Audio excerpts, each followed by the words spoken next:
Hello everyone, welcome to CADD Nest, and I also welcome you all to Teacher's Tip. And I am Pavitra. I am back with another tip for the day. And guess the tip?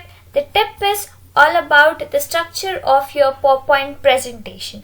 So whenever you are about to present something to the audience, your PowerPoint presentation should be very attractive so that the audience will be attracted towards your informations. So before that, let me tell you as what is presentation.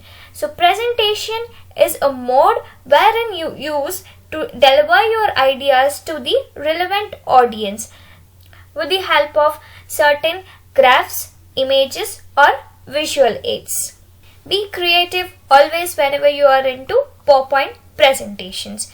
And also you have to think on the audience whom you are presenting to, and also what are you about to present to the audience, because the audience are the important key in your presentation.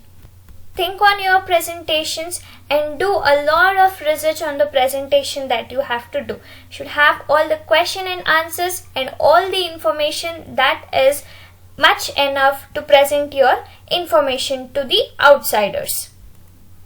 Before starting your presentation, always have a checklist of your presentation. Only then you will have the accuracy in your presentations. Only then it will encourage yourself for the presentation, and also it makes the audience listen to you, because the impression is much important whenever it comes to your presentations, because the audience will judge you only by the first few minutes of your presentation.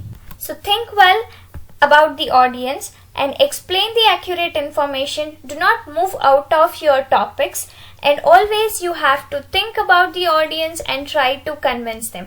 Only then you will be a successful presenter, or only then you can reach the audience very well. The next point is about the postures or your body language. Whenever you are presenting to the audience, do not have this kind of body languages. Do not close your arms, which means that you are restricted, and do not show your emotions to the audience whenever you feel nervous within. Because being in humans, obviously we feel nervous when we are presenting the information to the huge audience. And voice modulations.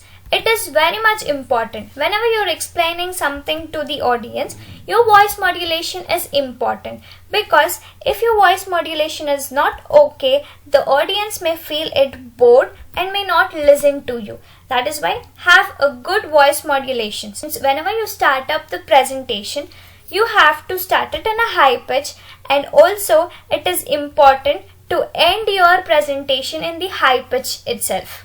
And think about the infographics or visualization. Think how if your presentation looked like this, how if it looks very colorful, so it will attract your audience or attract the students who are looking at your presentations. So that try utilizing the tools that is there in presentation and create a good visualization. So here are few of the visualizations of the infographics that is available in the PowerPoint presentations. So if you are interested to learn this, do not worry, I'll add on the information relating to infographics in my next upcoming videos. Keep waiting for that. And if you utilize all these tools, obviously your audience will get an interest in your presentation, and whatever you try to convey the message will be reached to your audience. And that's it for the day. And for more of the updates, keep watching our channel. Until then, thank you. Bye.